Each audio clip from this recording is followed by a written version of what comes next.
Demolition, and there's that right hand. They're cooking it out. Not by the right hand. Takayama.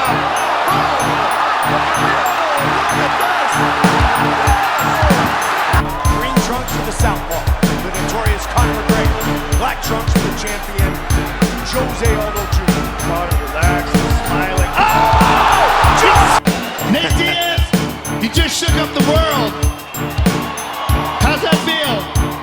Hey, I'm not surprised.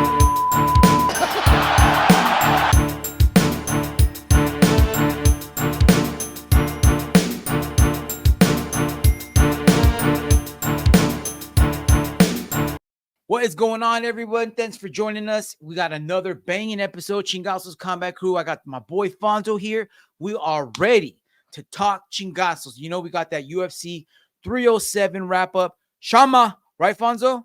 Shama. All kinds of UFC Chingasos announcements, MMA news, and all kinds of other pendejadas to talk about. My man Fonzo, you ready to jump into this week's topics, my man? All right, let's get us caught up, man. So let's do this. Let's have a good show here. I hope everyone's week is kicking off to a fantastic start. We're going to kick it off like this right now, though. I'm an old school MMA fan. I hope you are. And if you're not, let me enlighten you. But is Conor McGregor considered old school MMA? I don't know, man. For me, old school, mean? you got to go back to Pride. But I'm thinking I guess Pride FC. But at this point, it's like we're 2024. I was going to say, for some of the youngsters, right? Yeah. They don't even know. They might not even know the real hungry Conor McGregor. So I just wanted to bring it back to enlighten everyone with once upon a time, there was a fighter that went by the name of Mystic Mac. Everyone knew him as Conor McGregor. And this was him at the post-fight press conference for UFC 194 after he fought Jose Aldo. And this is like magical, dude. You know me, dude. I was not on the Conor McGregor bus. I've never have been. But this right here is something special. Any questions? Yeah, Conor. Yeah. Over here. Where? Right here. Yeah. Mm-hmm. How are you, sir? How are you? Good. Congratulations. Thank you. I was asking you on Thursday about his right hand. Yeah. Can I tell you what you told me? Word for word. You said, I felt when we stared down, I felt his right hand was twitching, which was a subtle tell for me. He is ready to unload that right hand, and I feel that could be a downfall for him. If he lets that right hand go, I will not be there. I simply enter the way I enter, and that is enough. They either overextend or they shrink away, but either way, it is not good for them. I will create traps and dead space inside that octagon, and I will walk him into that dead space. But all of a sudden, he will be in danger. How do you do that? How do you predict this? If you can see it here, and you have the courage enough to speak it, it will happen. Bro, how that every time I watch that clip, I get goosebumps, bro. Like that was the hungriest version of any fighter I think I've ever seen, dude. Like you would watch him talk, you would watch him train, you would watch him fight, and it was like he couldn't breathe if he didn't feel he was the champ. You know what I mean? Yeah. Like, I don't think we have a fighter like that on the roster. I don't think there's anybody anywhere in MMA that it's like everyone wants to say, like, oh, I'm going to be the next Conor McGregor. Everyone thinks they're going to be, but everyone says it, but no one believes it. You know what I mean? Like when that fool said it, you're like, you wanted him to lose so bad because you didn't believe it, but he didn't. Yeah. You know? No, fuck, dude, I just wish we had he's a real deal, man. It's I mean, what he said is true. You know what I mean? You think it, you manifest it, and you make it happen. You know what I mean? Like, but it's hard to do, man. Like it takes a lot of willpower, and he had it. He had it, bro. He had it all. You know what I mean? And let's watch this promo, dude. Oh, this one's they don't make them like this no more. Like, I hate to be like, in my day, we had UFC promos that were epic, but they were, bro. Look at how badass this is. For those of you that are listening, head over to they spared no expense, and it lived up to the hype. One of the very few times that a fight has lived up to the stage, right? I feel, yeah, and I feel like they did this with Noche UFC. They tried. They did. You know what I mean? Not the promos, but just the fucking spectacle of it. You know what I mean? In that That case, was they did. freaking amazing. You know what I mean? Yes. But I feel like that should be every show. It should Maybe be, not but in the sphere, but like the production level, the like the epicness, dude. costumes, the Like, fucking like just the attention oh, this man. fight drew. They went on a worldwide tour, remember? Yeah. Like, this dude, they were going all over. This was when McGregor snatched the belt from Aldo. Remember? Yeah. Like, that was this whole build-up. So, yeah, dude, people try to replicate that realness, but you can't fake the funk, bro. Speaking of fake the funk, what about this, bro? Let's talk about UFC pay-per-view prices. Alex B on X goes by the handle of @PhillyChimp Breh, tweeted at Uncle Dana and was like, lower the fucking pay-per-view price, you greedy bald fat ass. Uncle Dana, what the fuck, responds @PhillyChimp Breh, get a joke, you broke ass bum. Sorry, bro. We're not gaining any decrease in pay-per-view prices anytime soon. So don't hold your breath, bro. And once again, dude, someone on Reddit better just fucking tweet fucking Khabib and ask him to give you that Russian link he was talking about. Send link, bro. Send link. But if you don't have the link, here's what you got to do to get a ESPN UFC pay-per-view. As we already know, I guess some people don't. Maybe some people have been going to their friend's house and watching the pay-per-views, but somebody asked, I cannot believe that I have to pay $80 for the pay-per-view on top of having to subscribe to ESPN Plus, which we've been talking about for years on here, Fonzo, basically since we started the podcast back in 2020. You got to pay that at $11.99 a month for the ESPN Plus subscription, or throw down $144 for the annual subscription. But if you're an MMA junkie, especially a UFC fan, or you like sports in general, they got a pretty good catalog if you think about it. Like, they got all the I don't know if you've ever watched any of the ESPN 30 for 30 documentaries. They got all the UFC fights basically since they've been on ESPN for sure. You know what I mean? You can watch any pay-per-view except for the most recent one that they're still trying to get buys for. So if you're a fan like that, it might be worth your while. But if you're just watching the monthly MMA shows on the prelim shows, or the monthly Dana White Contender Series, it's probably not for you, unfortunately. And you might need that link from Khabib. I don't know. But if you didn't know, there's a couple hurdles you got to get before you get to the pay-per-view, unfortunately. All right, Fonzo. We got fights coming up. We got fights cooking. One big fight that is going to be cooking early 2025. Merab Dvalishvili taking on Umar Nurmagomedov, and it's starting to heat up, bro. They've been going back and forth on X for a while. What have you heard about these guys, other than they're supposed to fight next? You know what? I haven't really been following this very much. I haven't been on the social media like this before, except for fucking watching, I don't know, some pendejadas and stuff. All right, bro. Well, let me catch you up on the cheeseman here. Get your popcorn ready, all right? All right. Umar's got this tail spinning in his head or in his mind. I don't know if it's real or not. Neither does Merab, but he's been saying that Merab has been running from him. He's saying that the UFC offered him twice already to fight, and he declined both times. Merab says he knows of just one of them, and that was right after he beat Petr Yan. And he said he had the broken hand. Remember after he beat Petr Yan? Yeah. Surgery. So he said he agreed to fight, but the doctors wouldn't allow it to go through.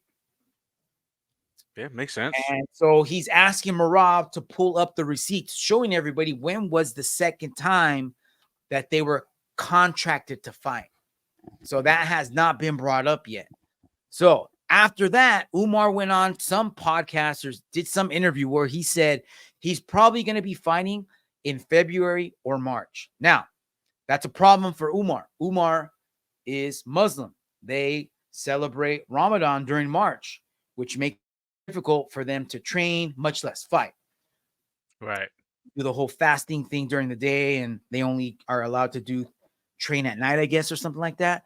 So Umar is pressing for an early 2025 fight. We're going to have an event in January, February, and March. We already know they're not going to put us on February, and I can't fight in March. So let's throw down in January in LA, and that gives us enough time to have a full camp. What's up? So that has been thrown out there. I have not heard anything else since then. Crickets. So I would imagine if we don't hear anything within the next week or two, we're probably not going to get. Actually, we probably won't even get this because we're within that 3-month window where it's a championship fight. I would imagine they would want a minimum a 3-month training camp. What do you think? Yeah, I mean it's got to be decided pretty soon. Yeah, so because right now we're in the middle of March. Say they announce it right now. That gives them a full 10 weeks, which is okay, I guess. My question is, what would be the reason why Merab wouldn't want to take us at this point? Like, why wouldn't he agree to it now? Besides money, right? Money is a big factor always. Yeah, I mean, he just fought in October. He didn't take too much damage. That gives him November, December. I mean, I'm sorry, they fought September. So he would have had all of October. That really doesn't give him enough time to recover if he had any injuries and have that 3-month window for a camp. So I could see why he would want to push for February or March. That way he gives himself a month or two to recover. Who knows what he had going into? You know, they did talk about, there was that rumor that he had a staph infection before the fight. Didn't seem to affect him. You know, who knows what else he may have had, because I think that was his second fight or third fight. Was that his second fight this year? For sure, second fight, right? Yeah. Because he fought Henry. I don't think he fought anybody else before that this year. But who knows what kind of injuries he would have had. But so he's the champ. I could see him wanting to take a little break to recover. You know, they didn't offer that to Aljamain Sterling, and look at what happened to him. So maybe he's taking a lesson from that and like, hey, you know what? I'm going to take my time. I'm not going to get rushed into anything. Yeah, that's true. All right, bro. Next story. It's not really a story as much as it is a sideshow. So, you know, our boy Jake Shields, he's basically for the last 5 to 10 years been more known for his outlandish tweets. He likes to say pendejadas. I don't know if he really thinks things through, but just kind of blurts them out as well as Bryce Mitchell. Well, bro, these two asteroids have collided and they were on Jake Shields' podcast, Fight Back. I have not heard anything from this yet, but I would imagine probably going to be getting some gems out of this very, very soon. So stay tuned, y'all. Stay tuned. It might make you dumber from listening, so you might not want. I don't know, bro. Just a little warning there, bro. All right. How many weeks are we removed from the UFC Paris show? 2 weeks now? 2 weekends away? Shit, I don't know. Right? It's a couple weeks ago. So since then, though, one of the hottest fighters that came off that card was our boy Renato Moicano, and he is itching for a fight. Remember, he got on the mic after the fight in his post-fight interview and was like, bro, I want easy fights. Give me Patty or give me Dan Hooker. One of those fights for sure is an easy fight. The other one, I don't know. The other one's going to leave some scars. Well, Dan Hooker's ready, bro. And he wants to make it happen. What do you think about that matchup? Dan Hooker, Renato Moicano. It's going to be a fucking back and forth fucking brawl, dude. Bro. It's going to be a war. Barn burner for sure. Yes. Exciting as F, bro. Exciting as F. I don't know if it'll result in what Dan is thinking. Dan's thinking he beats Moicano. He's going to get a title shot right after that. What do you think? I don't know about that. I mean, if he fucking that should definitely headline a UFC fight night. Fight night, yeah. If Dan Hooker fucking was able to just put it to Renato and put a big ass, maybe I could see a title fight. I wouldn't say title fight. I would say give him a top 5 contender and then title shot after that. I agree, but I'm just saying, it's a long shot. Yeah. Definitely, right? Yeah. Exciting to see. Exciting to hear. So stay tuned, Chingasos crew. All right, bro. A couple weeks ago, I shared the subreddit Jiu-Jitsu Awards. They had this whole bingo board award filled out, and they had pretty much the same awards, but for Jiu-Jitsu. Now they're focusing on MMA. So the first row has been filled out. As you can see, most underrated MMA fighter, most overrated MMA fighter, best MMA fighter, and worst. Fonzo, you want to read them out for everybody? Most underrated fighter in MMA, voted as by the gente of Reddit. JDS, Junior Dos Santos. Most overrated is Jorge. Jorge Masvidal. Jorge. And then best Cold-blooded. GSP. I mean, I agree, man. I've always thought he was overrated, but all right, whatever. We'll move on. I'm glad other people think so. Best is GSP. I have to say that, yeah, I agree with that. And then worst is fucking CM Punk. Who the fuck is that guy? Yeah, for real, bro. I'm sure there's more than a winner. You could think of more than one other person for each of these categories, but I find it hard to fight against Jorge Masvidal as most overrated.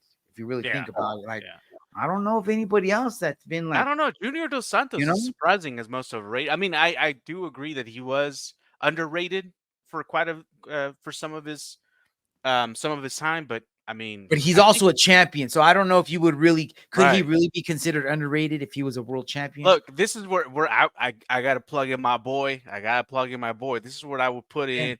Throw it down. JDM. I mean, this would probably be like I don't know. Is this for people that aren't even in the game anymore? Maybe, possibly. In that case, most underrated, and possibly you'd be right. More that could be a completely different award. Yeah. Current MMA award. Maybe we do that at the end of the year. Yeah. Think funniest? About it. Let's see. Funniest. Who would you pick as funniest? Merab's pretty hot right now, bro. So is Poatan. Hilarious. Yeah. Remember Poatan? I don't know if you guys have seen it. I didn't get it in, but I should have. But Poatan's Garbage Man video, dude. Yeah. He's trying to battle with Merab. Merab's got 6 social media game right now. The other one would be Borrachina. Fool. He's almost good. Borderline controversial though.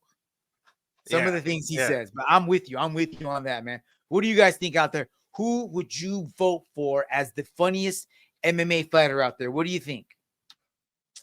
All right, Panto, November 2nd. It's going down. Rogers Palace, Canada. I believe that's Montreal. Main event, Brandon Moreno taking on Amir Albazi, flyweight contender match. What do you think? Dude, I'm all for it. I think that's how you get back into the rankings right away, bro. You get right on the horse. Right?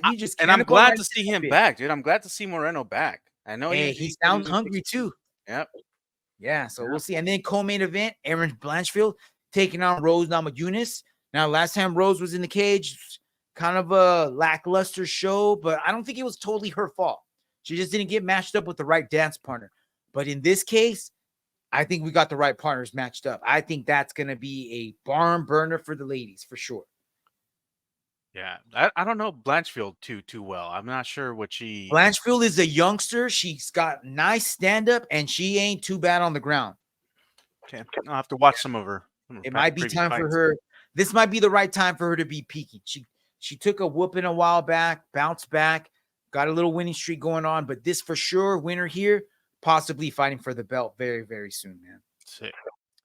All right, Fonzo, UFC might be focusing on 2025 here, and Dricus du Plessis went on Submission Radio and confirmed that UFC's heading back down under Australia, February. Main event, DDP versus Sean Strickland. God damn! What you think, bro? I mean, it hasn't officially been announced that that's going to be the main event, but DDP's coach already said, hey, we're going to be there. It's going to be in Australia. UFC already said Sean Strickland's next in line to get a shot at that belt. So there it is, bro. We got a main event for February. Dude, I like it. I mean, we knew that Sean Strickland was kind of going to be in line for the title shot sooner than later, right? Can't be mad at this. Nope, not at all.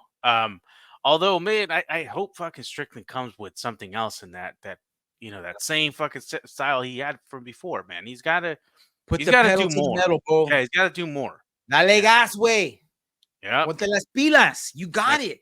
Call that Daddy Yankee. He'll give you gasolina, fool. Hell yeah, right? Like I almost feel like he feels he's not gonna have enough in the tank, but you got the tank, bro. You got the gas tank. Oh, he proved that it. Shit. Yeah, he proved it. You can do it. Just don't get arrested on the beach in Australia. They don't play around. They're going to be looking for you, bro. All right, Fonzo. You know I'm always scouring the Reb for cool shit to watch, cool shit to listen to. JRE, one of the inspirations for this show, had on an awesome guest, Israel Adesanya. Dude, these are the shows that he should be doing all the time. Maybe once a week. Cut out bringing scientists on. Cut out bringing doctors on. That ain't your thing, bro. This is your thing right here. So I haven't heard the episode yet, but I would imagine it's going to be pretty good. I'll listen to it sometime this week. I'll bring the gems next week. All right, my man. Check this out. This is crazy. So apparently hundreds of millions of dollars were left on the table, bro. Our boys over in Saudi Arabia, Turkey Al Sheikh was at it again, trying to make something happen that I don't know if a lot of people were wanting this to happen, but I bet you there's an audience for this. So what were they working on? They're trying to get a fight with Terrance Crawford, the boxer, facing Conor McGregor in a 2-of-2 fight. One fight in the boxing ring, one fight in the octagon. And apparently they threw hundreds of millions of dollars at them. And Terrance Crawford said, man, I'm not getting no fucking octagon with you so you can be kicking and elbowing me. Quote, unquote. Hey, he's not wrong, though. He's not wrong. And you know what I mean? Like, it would definitely happen. He would definitely get mopped up and down. Oh, dude. Like, I would imagine Conor would have a better chance of hanging with Terrance Crawford in the boxing ring than Terrance Crawford would have hanging with Conor might even win. Conor might even win. I mean, freaking purple belt in jiu-jitsu, dude. And I mean, I know Terrance Crawford's a pretty good high school wrestler, but dude, this is fighting. You know what I mean? Like, it's not the same. So you don't want videos of you getting your ass beat by a Irishman, even if it's for 100, unless you're gonna disappear forever. I was gonna say, man, if this is your last fight and you can just retire and say off into the sunset, fuck it. Yeah, I don't know, man. Hundreds. I mean, somebody offered you that for an ass whooping. What would you do? I got my pen. Who's? Bro, don't tell me. I'm already there. Yeah, don't tell me twice, man. Hey, I'll be your corner, man. You're there, dude. Who else would be there? Yeah. All right, bro. Let's change gears here. Back to UFC. Kayla Harrison was on UFC 307, but earlier in the week, number one fan favorite Henry Cejudo got on his podcast. Why does he always throw shade at people, dude? Like, he's an Olympic gold medalist. She's an Olympic gold medalist. Like, they're in different sports, but you would think like, oh, she's an Olympic gold medalist like me. We represent each other. No, I'm going to hate on her. Yeah. Like, so check out what he said. I think of all the girls right now at 135, they match her strength. That could match her strength because, you know, Vera's a judo black belt as well. She's got, in my opinion, she has better hands than Harrison, which came out to be true, right? Yeah. She had way better hands, but this was Kayla's response to Henry Cejudo on his pod. I don't know what the hell they're talking about. A judo black belt making a difference, like there are levels. That would be like me telling Henry, oh, this kid wrestling in varsity in high school, so you're going to struggle to take him down. Benign, asinine. That's all right. I look forward to showing once again why Henry is a jealous little man. Kayla Harrison. Hey, bro, we'll talk more about her fight in a little bit, but there's haters, man. Now big time, dude. Just a fucking natural born hater. If he might have been in part of Chappelle's crew, remember when they did the whole haters ball, bro? So she's not even in his weight class. Why is he hating on her? That's what I'm saying, man. He's just a hater. Is he transitioning and we don't know? Hey, bro. Ooh. All right. That sounds like an 8chan theory. Oh, man. You know what I'm saying? I don't want to start any rumors. We'll wait for that to play out online. But check this out. You remember a while back when Joaquin Buckley got on the mic and started talking his head off? They saying this and that. I don't even remember. Wait. Which time though? I know, really, right? The time he mentioned Daniel Cormier's mom or grandma. Oh, no, I don't remember that. I don't remember what he said, but because of what he said, Daniel Cormier called Joaquin Buckley the P word. Yeah. He called him a big P. And then after that, Joaquin Buckley was like, oh, all right, that's what you're going to say. That's what you're going to say. You know what? When I see you, keep that same energy, bro. Keep that same energy. So UFC was like, "Oh, you're gonna be on this week's card, bro. Guess who's gonna interview you? Daniel Cormier, bro. I love it. Daniel Cormier. So check this out. You said it was kind of harsh, bro. My man, you know what I'm saying? You called me a pussy and everything. No eye contact, bro. I like how he's like, "Hey, bro, you know how you're like talking about me and shit." And look at this. What is he staring at on the ceiling, bro? You said it was kind of harsh, bro. My man, you know what I'm saying? You called me a pussy and everything. Absolutely. Right now, I didn't want to bring it up because, like, No, because absolutely when you see I didn't want to bring it up. you don't get Daniel the TV dude no more. You get Daniel the dude from Lafayette. That's what you get. At the end of the day, bro, I swear to God, every time. I've never been to Lafayette, but if they all look like Daniel Cormier, I definitely don't want to be fighting them. I'll have some pancakes with you guys. Hey, yeah, he found out real quick, dude. Bomb-ass pancakes too, man. Oh, you know they got that Popeyes too, bro. All right, dude. You know that I was super looking forward to the next one championship show coming to the United States in ATL. Guess what?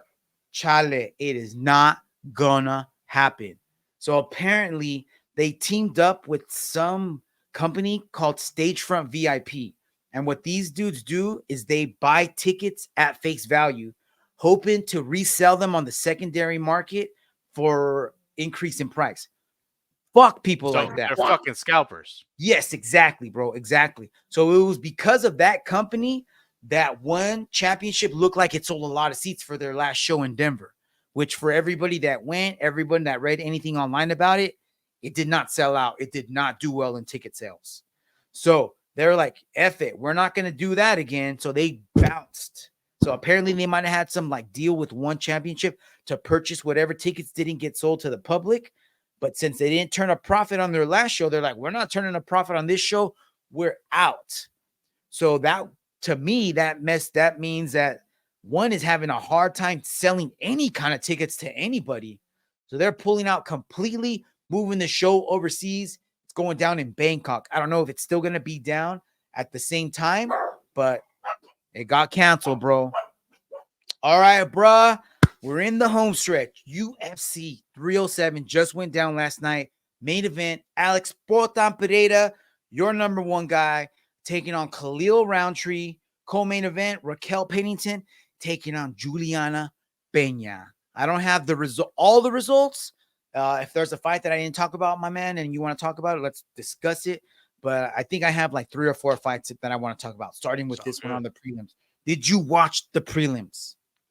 I watched a few of them. I was kind of busy at the time, so I was kind of in and out. Same here. So I watched a little bit of this. Let's watch it. Let's see what happens. All right, bro. So we're talking the main event of the prelims. Stephen Wonderboy Thompson taking on up-and-coming fighter Joaquin Buckley, who we just talked about. And I got to tell you, this was the first fight of the night that I watched. I thought Wonderboy looked really good in the first round, darting in and out, doing his typical Wonderboy stuff. Buckley was trying to press him up against the cage. Looked like he was having a hard time getting Wonderboy down, even though he did secure, I want to say like 2 or 3 takedowns. Wasn't able to keep him down because Wonderboy popped back up. But it was starting to turn into like a karate point match because Wonderboy was getting in and out, making space. Dude, he would be in a spot and Buckley would charge in and he would be gone. You know, so he really started. It was like Goku when he went Super Saiyan. Exactly, bro. He was looking really good. And I thought for a while there, he was going to pull out a decision. But Buckley was like, not today. No, bro. Check this out. Round 3, a little over 3 minutes left. And I don't know if you caught this right here. Watch, I'm going to stop it right there, right? Wonderboy throws that high kick, and Buckley kind of shrugged it off. And Joe Rogan was like, oh, he's stunned. He shook that off, but you know he's hurt. He's hurting. And I don't know if Buckley heard that, but he's like, oh, I got you, bro. Watch this. This is how hurt I am. Gadoosh! Almost like a lunging right hook that caught Wonderboy on the jaw and threw him up against the cage, dude. Look at it. Was almost like almost like one of those Mike Tyson's fucking gazelle punches. Yes, look at this. Boom, bro. Yep. And then I don't know if you continue to watch, but when Mike Beltran picks up Wonderboy and he's like, hey, you're okay? And he's like, what happened? I think he said, what happened? Oh, or no, where am I? Something like that. He had this look in his face like he had no idea where he was at, Well, dude. after getting hit by a semi truck like that, you wouldn't know where you were at either. Bro, for reals. And who's done that to Wonder Boy? Nobody, dude. Yeah. Nobody. I know he's up in age, but still, dude, he's been the first guy to ever do this to Wonder Boy. And I'm not a fan of Buckley. I'm not a fan of his personality. I'm really not a fan of his game. Up until this point, I thought that every opponent he's fought, it's not really been handpicked, but they've been lesser opponents, and he's been able to put his game on them. Yeah, So this he's was really the his best first test. Right. I thought this was his first test, and he passed with flying colors, dude. He looked good. So I'm looking forward to see what he does next, man. I don't think I have the rankings up on the screen, fudged up there, but I would imagine somewhere in the top 10, you know? I'm looking it up right now. Who would you say? He's what? Middleweight? Lightweight? No, Yeah, lightweight. welterweight. Oh, welterweight. And I think Thompson was like 10 in the rankings. 9. There you go. So that puts him inside the 10. So I think he should fight somebody. I mean, because this was his first ranked opponent. He should fight somebody just above him. You know what I mean? I don't know who's just above. Who's that number 8? Durinho. Oh, well, didn't Durinho just fight? He lost. I don't know. It's been a little while, hasn't it? No, he lost to Sean Brady. Remember? Decision. Oh yeah. You're right.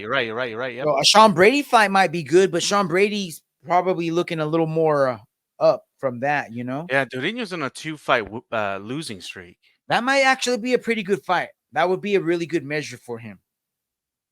Yeah. Or the next one up is Ian Machado.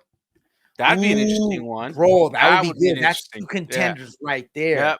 Yes, I think you nailed that, bro. Let's do that. What's Ian at 7? 7. Yeah. Oh, that makes perfect sense. Yeah. That makes perfect sense. And you, at that point, you establish a real up and coming contender. Yeah. Actually, they're not even up and coming anymore. That would be a contender right there. Yeah. Yeah. All right, my man. Main event time. Kayla Harrison taking on Ketlin Vieira. Did you get to watch this fight? Yeah, I did, man. That Chichon was fucking nasty. Dude, that looked like a golf ball trying to pop out of her forehead. Yeah, for real. But other than that, did Kayla take any other damage? No, no, I didn't. I don't think so, man. I think I think she got hit a couple of times. But you know what really surprised me was her stand-up game, dude. I'm like, dude, you're the upper end, like you're the 1% of the 1% in MMA, and your stand-up looks like that. It's almost like Ronda Rousey. Rousey. It was her first, Kayla's. Yeah, no, but what I'm saying though, it was like Ronda Rousey-ish. Maybe even worse, because at least Ronda's throwing stuff out there, whereas Kayla doesn't throw anything really. She doesn't set anything up. She just throws it one at a time. You know, I don't think she needs to be a badass on the feet, but she should watch like Bilal Muhammad or even Mario Batista for that matter. You know what I mean? Like they throw hands and then the takedown is right after it. You know, because Mario Batista had some good setups, man. We'll talk about that, man, in just a little bit. Dude. You know what I mean? But once Kayla got this to the ground, you really got to see why she's in the UFC. Because it was night and day, bro. There was nothing Ketlin was able to do on the ground. You can see it on her face. It was like a brown belt versus a white belt. Yeah. You know, just completely manhandled her. First round, once she got it to the ground, it was game over. Unfortunately, it was towards the end of the round. Second round, she did a better job of Ketlin did of staying on her feet. And then the third round, I think she ended up getting taken down again. But it wasn't the best performance out of Kayla. I don't know if elevation had anything to do with that. I don't know if it's experience. I don't know if it's competition, but she definitely showed some holes in her game. What do you think, man? I don't know, man. I don't think it was the elevation. I mean, she didn't seem gassed by the end of the fight. I just think she had trouble with the stand-up, man, because Ketlin's stand-up was fucking crisp, man. When she was able to keep her on the feet, that's the trouble. You know what I mean? So I just think that Kayla's she's got to work. She's got to work on that stand-up game. Even a defensive stand-up game and a setup game. That's all she needs. She doesn't need to, like you said, she doesn't need to be a master stand-up. She doesn't need to be trying to knocking knock people out or piecing just people up. touch. That's not her game. Just Just touch. people, make people get Yep. worried about something else other than your takedown. Right. Yeah. All right, my man. So she got the W. She gets on the mic. She calls out the winner of the co-main event. We'll talk about that in just a bit. Let's go back, talk about Mario Batista, Jose Aldo. Dude. I rewatched this fight in the morning, dude. Like, I watched it last night and I was like pissed, dude. I was so upset, you know. And then I rewatched it in the morning and I was like, dude, am I being like a Sean O'Malley versus Merab Davashvili fan right now? You know what I mean? Like, he didn't do anything. There's no marks on him. Aldo stuffed all 10 of his takedowns, which he did, you know. But who was able to press their game on the other person? That was Mario, unfortunately, for a little bit longer. Maybe Dude, like 61% to 39%. Aldo looked good, though. Aldo He did look still got good. it, dude. I just wish, I Yeah. don't know why. I mean, was he tired? Why was, or was just Mario that good, dude? He just could not get Mario off of him to create any kind of space. Jose's older too, man. Like you Yeah, gotta yeah. understand, man. Father Time ain't no fucking slouch. Bro, that second round, though, he came back like a bat out of hell. Yeah. Because Mario definitely won the first round. That was his best round of the night. Aldo came back in round 2 and started lighting his ass up, though. Typical Aldo style. I wish he would have kept on with the leg kicks. Yeah. Because That's he what landed was like missing. 2 That was a big part of the game that was missing for sure. It might have helped out. It might have. All right. So heading into the third round, I thought it was tied up 1-1. And then Mario implemented the same game plan he had in round 1, pressuring Aldo, not giving him any space, not letting him throw any strikes, and keeping him up against that cage the entire time. Even though he wasn't able to secure any takedowns, just the fact that he was pressing Aldo up against the cage, it prevented Aldo from doing anything. And that, like, you know what I mean? He might have only landed 5 strikes the whole round, but Aldo didn't throw anything. And that made it look super bad in the judges' eyes. And even though everybody booed, as well as me, he did get the decision. And even in his post-fight interview, he's like, hey, I implemented my game plan. I did what I was able to do. It's not my fault that he wasn't able to get me off of him. And he's right. Yeah, you know, but I still had a problem with that statement. You know, I mean, I feel like, yeah, you're doing stuff to win, and winning is important. Obviously, you know, you're in the sport of fucking winners and losers, right? But at the same time, like you should also be in the game of entertaining. You know what I mean? Like, you're not gonna get to be a star. You're not gonna get these big paydays if you're not entertaining people. Yeah, if you're doing that, no one's gonna want to watch you. Exactly. So it's just like, yeah, you won, but at what cost? Yeah. So hopefully this is not what he does all the time. Maybe this is just what he had to do to get past Aldo. But look who's above him now, bro. Rob Font, Song Yadong, Marlon Chito Vera, Henry Cejudo, Davison Figueiredo. You're not going to be able to do that to those guys. Oh, especially not like Henry Cejudo, dude, fucking even Marlon Vera. Exactly. You're not gonna get Chito to, you know what I mean?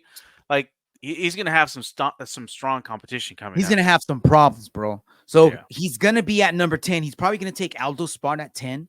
So all those guys that I have on the screen right now and that I just mentioned are who's he's looking up above. Who do you think would be a good fight? Not necessarily a good matchup for him that he's gonna be able to get a W. I think the only person he would probably be able to beat would be Chito.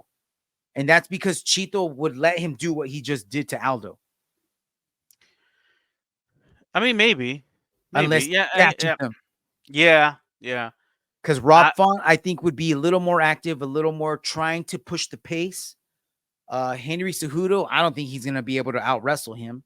Song Yadong would be a banger of a fight, dude. Song Yadong would make that full fight. That's for who I was gonna say I wanted him to fight. I want to see that. That's the one that I want to see. To see that, man. Arizona versus Sacramento in the house. Freaking make it happen, dude. The only thing is, I don't know, man. It doesn't do a whole lot for Song Yadong, though. Definitely doesn't. But what if they're like, hey, you're gonna main event this UFC Fight Night? Then that would be clout. That would be main eventing, because I don't think he's main evented anything since he fought Corey. Sanhagen. Yeah. know, so it's time, bro. It's time. And if You're he right. could put on a good show, I don't know if that would, it's not going to propel him up into the rankings, but it would definitely look Bring good more on his eyes. resume. Yeah. Definitely, right? Yeah. All right, bro. Let's talk co-main event here. Raquel Pennington taking on Juliana Peña. Did you agree with the decision? I don't This think so, decision man. It was win goes to questionable. Juliana Peña. Same, bro. Preach. Talk to me. What did you see last night? You know what? I mean, it was close, right? There was some close rounds. There was some close competition. I just think that she just didn't do enough, man. Like not. You have that whole adage. You know what I mean? I hate to bring it up because I don't necessarily think it's true, but that whole fucking saying, you got to beat the champ to be the champ. I don't think she did enough to do that, to earn that. You know what I mean? And the fact that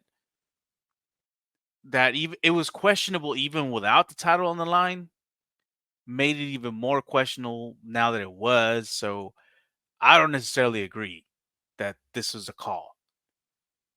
So, and I didn't even pay attention to the judges' scorecards when they first reading them out. So this is the first time I'm actually seeing what the scorecards are. I just know that decision really was, in my eyes, was questionable. Yeah, well, I mean, let's read the judge scorecard. Sal Diamato had it 48-47 for Juliana. Derek Clary had it 48-47 for Rocky Pennington. And Mike Bell had it 48-47 for Juliana. Derek Clary had rounds 1, 4, and 5 for Rocky. And he had rounds 2 and 3 for Juliana. And I had it judged the same way. I thought Juliana won rounds 2 and 3. I think those were the rounds where she was able to get Rocky down, took her back. But I also thought that because both of these ladies shared moments in the fight where they were in control, they were imposing their game, right? I felt that when each of these ladies was imposing their game, I thought Rocky was closer to finishing the fight than Juliana, though. I agree. Juliana was in control of the fight. She had the takedown. She was on her back. Was she close to getting the submission? No. Was she close to finishing her with strikes? No. There was only one time. Maybe there was only one time where I felt like she had that rear naked. Yes, over the face though. Yeah. Yes. But that was the only real for like time. a split second, right? And you saw like a little worried look on Raquel, but she got out. She got out, and then that was it. Now, when Raquel was in charge and she was implementing her game, bro, she dropped bombs, and she was so close to ending the fight. I don't know if it was in the 4th round when she finally clipped her super good, and Juliana was like, oh, like turned into Frankenstein against the cage and fell. Dude, why did she not let her get back up and drop her again? Dude, that was probably the biggest mistake of the whole fight. Yes. I thought that was a bad move on her part. I thought that she didn't capitalize on that split second, and it didn't cost her the round, but it may have cost her the fight. Oh yeah. I think she let her off the hook, Yeah. you know? Yeah. So Juliana ends up getting the decision. We don't agree with it, but it is what it is. And Juliana gets on the mic, bro. And who does she call? Who does she call out? Fucking Amanda Nunes. But can we talk about this before we talk about Amanda Nunes? How Juliana Peña was the one saying, "Hey, I was wondering if I was going to win because of all the questionable decisions these judges made today." It's like, I know. Hey, you're the one that benefited. You're in that group, bro. Go stand over there. She's like the person in the group project that's like, man, that guy didn't do nothing when she was the one that didn't do shit. You know what I mean? I'm like, how dare you, dude? How the audacity of someone like that to be like, you literally have all the chocolate frosting on your mouth and you're like, I didn't eat the chocolate cake. Come on, bro. That would we're not that dumb, dude. Yeah, so she goes on the mic and she calls out, after that whole freaking train wreck, she gets the decision and she doesn't call out Kayla, who's the obvious, even though it wasn't a blockbuster, a memorable performance by Kayla Harrison earlier in the card. She's the next logical choice. There's nobody else. They might have 3 girls on the roster in that weight class, and Kayla's the best of all of them. So for sure, she's going to get the next title shot. Why would you? I understand you have beef with Amanda Nunes. I understand that would probably sell more pay-per-views, but she hasn't said shit about coming back. She probably said more about being a cowboy than being an MMA fighter again. Yep. So I think this is so stupid on That her part. and then on the performance, on this based on this performance, you think that Amanda Nunes is gonna want to come back for this shit? Yeah, Amanda Nunes will beat the dog shit out of you already. You might have just had brain damage and forgot what happened. So I'm pretty sure we're not going to see Amanda and Juliana. So we're going to see Raquel and Juliana. And Juliana will probably drag her feet. I don't know how long she's going to take to fight. She usually takes 2 years in between fights. So I don't know if Kayla has that much time left in her career. All right, let's move on to the main event, my man. Your boy, Alex Poatan Pereira, taking on Khalil Roundtree Jr. What'd you think, my man? Man, I was it was a good fight, man. It was different than what I expected, but at the same time, it was a lot more entertaining than I expected. Yes, it was, dude. And we'll talk about why. Yes, yeah. So for the first couple rounds, I thought Khalil was doing a pretty good job. Dude, I was You know? worried for Pereira for the first couple rounds. Yes, yeah. I was like, I was talking with my cuz Chewy. We were going back and forth. I was like, dude, I don't know, man. He might be able this. This isn't looking good. This isn't normal Poatan fight. But then round 3 came on, and then he just started pouring it on, dude. It was just like, oh, okay. This is what was supposed to happen. So here we are, round 4. And it almost seemed like the tide turned so fast in Dude, this it was a flip of a switch. Cause I was going from like, fuck, man, Pereira might get his ass fucking whooped here to like, holy shit, he's whooping some ass. Like yeah, he's really like, whooping oh some my God, ass. are they gonna stop this fight? And in Oh, between yeah. rounds 3 and 4, the doctors came out, they checked him out, they let him go on, and here we are, almost at the end of round 4, 49 seconds left in the round, and Potan's got a one-hand clinch on Khalil up against the cage, and this knee, dude. Nasty. Oh, that came all the way down from the basement, bro. Dude, and that was, I mean, and that knee wasn't even like a sneaky knee. Like, No, Roundtree should have seen that coming, but he was just tired. He was too tired. He was beat to shit. He just let it happen. And that cut above his eyebrow, dude, it like he had another eye up there. Dude, nuts. Those body shots were fucking just nasty too. Oh, yes, dude. Yeah, I like how he's just going up top, goes to the bottom, goes to the bottom, goes to the, you know what I mean? He's just peppering him back and forth. Poor Khalil, dude, but what a beast to go 4 rounds with this man and to win 2 of them at least. You know? Yeah. Like, wow, dude, shout out Khalil Roundtree, bro. You're a stud. And I heard him talk about it. I heard his tweet from earlier this morning. I don't remember it word for word, but he's like, Alex, thank you for taking me to those deep waters. Now I know what I'm capable of doing. Now I know what I need to do to become a champ. Like, dude, you just took an ass whooping and you're like, that was a learning experience. I'm going to grow from that. You know what I mean? Like, bro, instead of being angry, instead of going the Jamal Hill route, bro, that's what he chose to do. Complete night and day, dude. Nothing but honor and respect for that dude right there on the screen, man. Yeah. Fucking Jamal Hill's a piece of crap, man. Something else, dude. So since we're talking about him already, did you hear about this? So what was that? As Poatan was announced the winner, or as they stopped the fight, the cameras panned over to Jamal Hill, who was in the crowd, and he started pretending to yawn, like, yeah. Boring. So this got brought up in the post-fight press conference to Alex. Let's check out his response, my man. Freaking classic.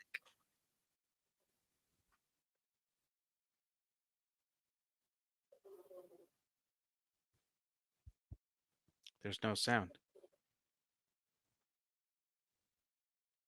Did you hear that? No?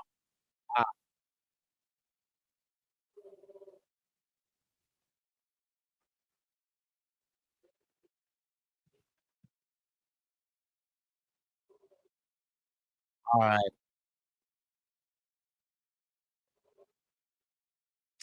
Had to skip that. But basically, what he ended up saying was, they asked him, they said, hey, Alex, you, hold on. All right. Sorry, I wasn't able to play that clip. But basically, what was said was they told Alex, hey, Jamal was yawning after you stopped Khalil.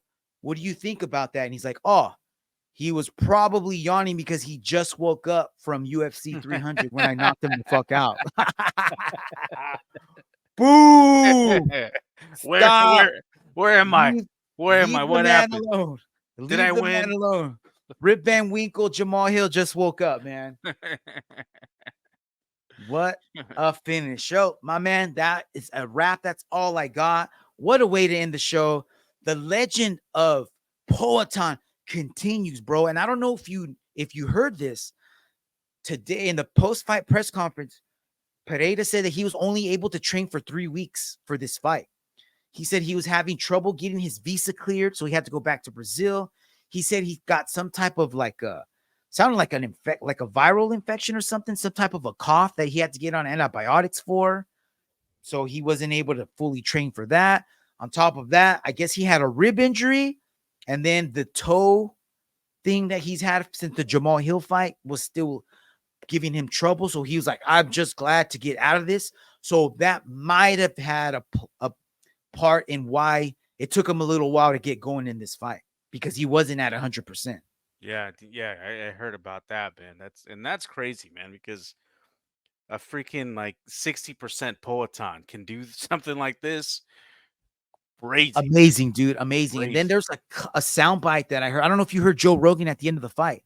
He said when he got into the cage to do the interviews after the main event, he said Mark Goddard was like, I've been doing this for 20 years, and I have never heard anybody make the sounds when they hit someone like when this fool hits people. It's fucking scary. I forgot the exact words. He said, what kind of I think sounds? he said the way he described it was it's ungodlike, the way people sound when he hits them. So that sounds scary, bro. He might have been dipping his hands in the gasoline this whole time. I don't know. That's fucking crazy, man. Chama.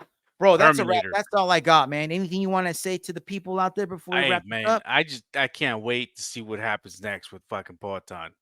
I don't know, man. I hope he moves over to heavyweight just because I want to see it.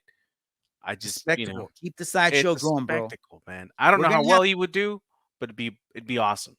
The only way to find out is to see. That's it. Yep. So we're gonna have to wait a little bit longer for that, but we're not gonna have to wait very long for UFC 308, bro. Ilya Tuporia, Max Holloway, Khamzat Chimaev, Robert, Bobby, Knuckles, Whitaker at the end of the month. Are you kidding me? Bangers, bro, bangers. That's all we got, gente. Until next week, have a fantastic week. Chingasos Combat Crew out. Peace. Peace.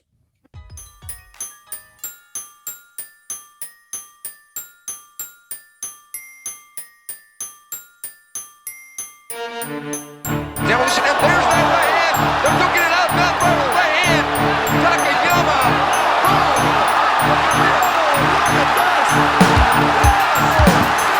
Green trunks for the southpaw, the notorious Conor McGregor. Black trunks for the champion, Jose Aldo Jr. Conor relaxed, smiling. Oh! Nate Diaz, he just shook up the world. How's that feel? Hey, I'm not surprised.